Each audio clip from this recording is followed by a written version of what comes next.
Uma obra que teve um papel fundamental na medicina moderna, que revolucionou o transporte do planeta inteiro e que foi responsável pela criação de um novo país.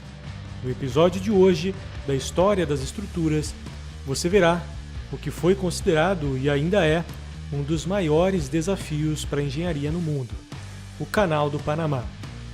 Então, já deixa o like e se inscreve no canal, porque essa história é mais do que épica.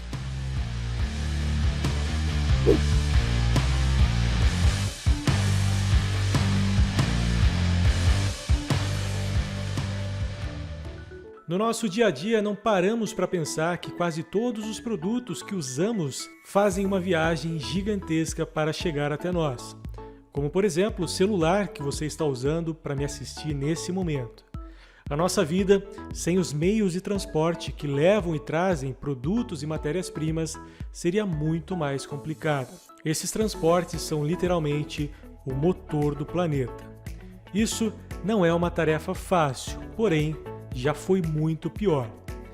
Antes de 1914, um navio que quisesse transportar uma carga da costa do Atlântico dos Estados Unidos para a Ásia, por exemplo, teria que circundar toda a América do Sul. Uma viagem de vários dias com mais de 17 mil quilômetros, além de ser extremamente perigosa e muito cara.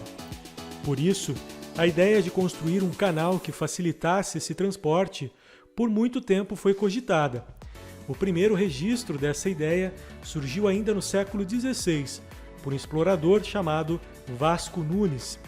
O lugar mais fácil para realizar tal feito seria o Istmo do Panamá, uma estreita parcela de terra que liga as Américas do Norte e do Sul. Por mais estreita que possa parecer no mapa mundi, essa pequena parcela de terra tem o equivalente a 80 quilômetros de largura. Ou seja, fazer um canal escavando todo esse trecho não seria uma tarefa nada fácil. Mesmo assim, o empreendedor francês Ferdinand Lesseps aceitou o desafio. Vindo de um enorme êxito na construção de outro famoso canal no Egito 9 anos antes, se sentiu encorajado a assumir o projeto em 1878, conseguindo todas as permissões do governo colombiano, que à época era a dona da região.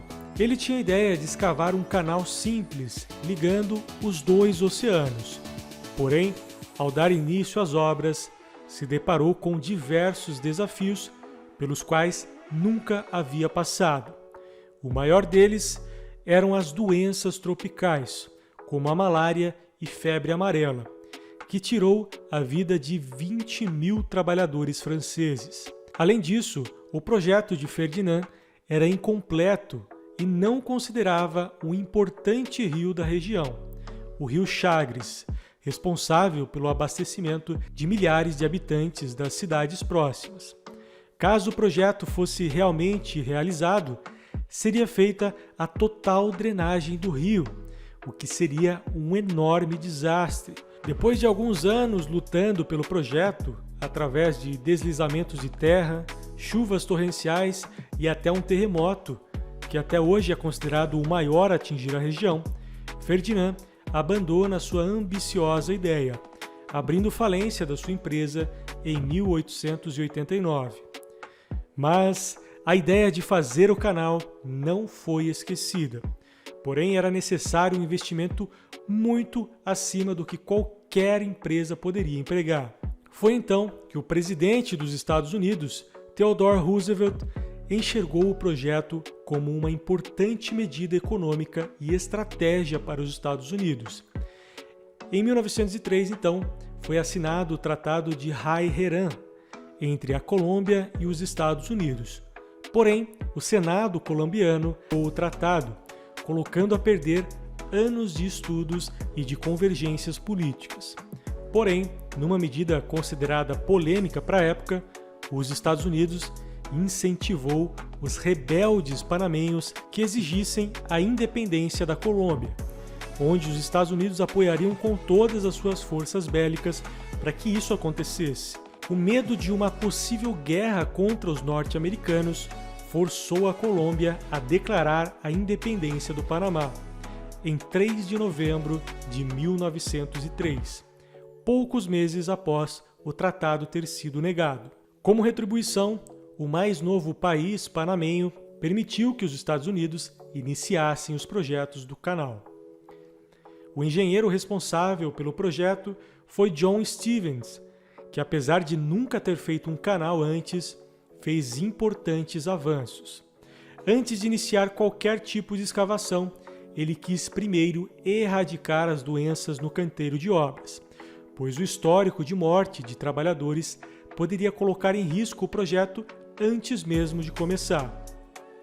Foi então que incentivou alguns estudos para descobrir o que causava as infecções por malária e febre amarela. Nessa época, não se sabia que os mosquitos eram os principais vetores dessas doenças.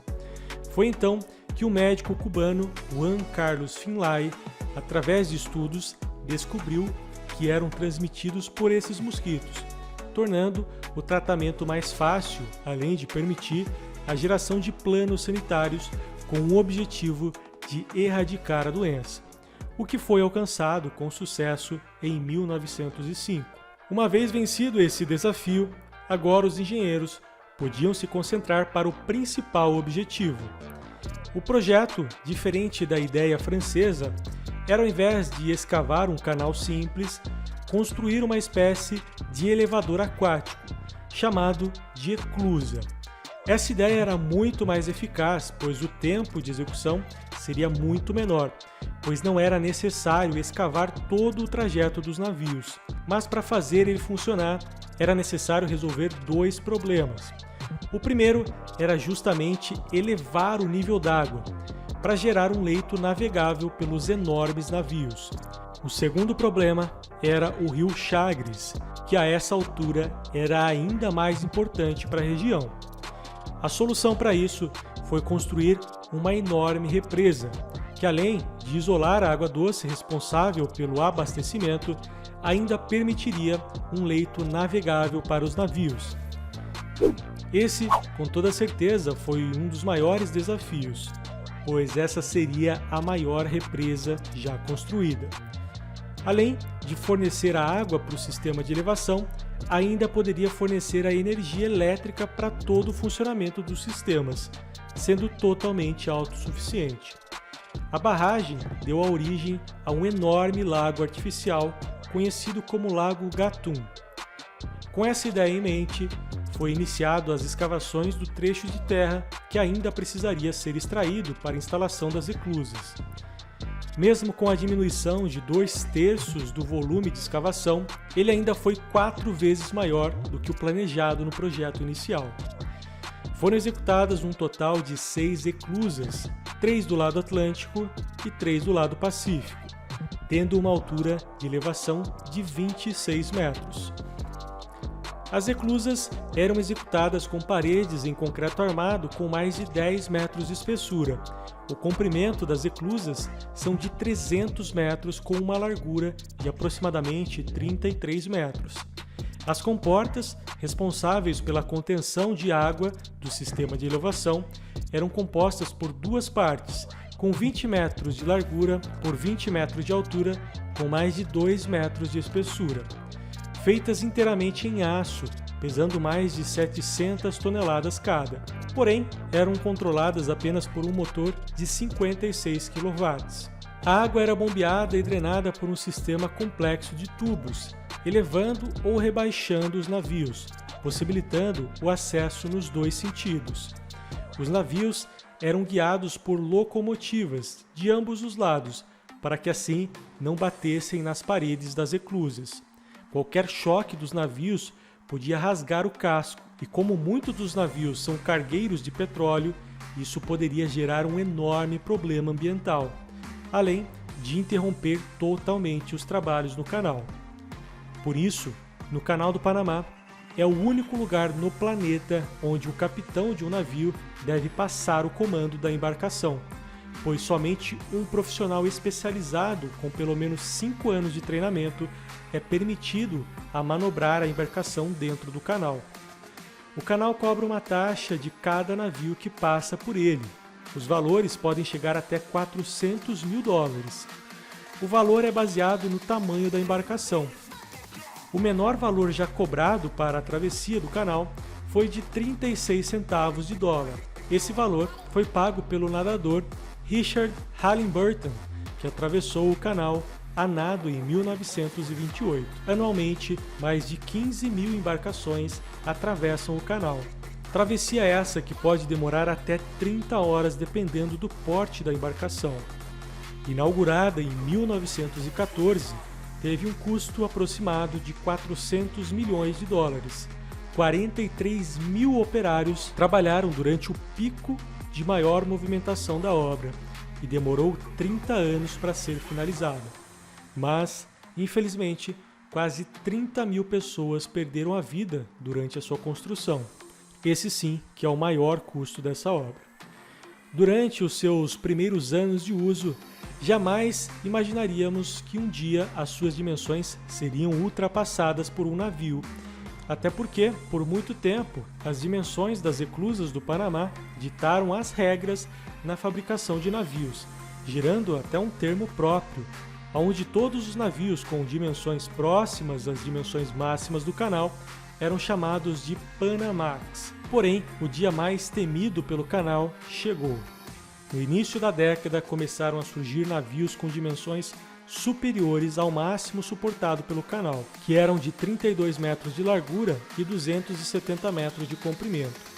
Porém, a fabricação de navios com dimensões próximas a 400 metros de comprimento e 50 metros de largura começaram a ficar cada vez mais comuns. Sendo assim, entre 2007 e 2016, foi executado um ambicioso plano de expansão, que agora comporta os maiores navios do planeta.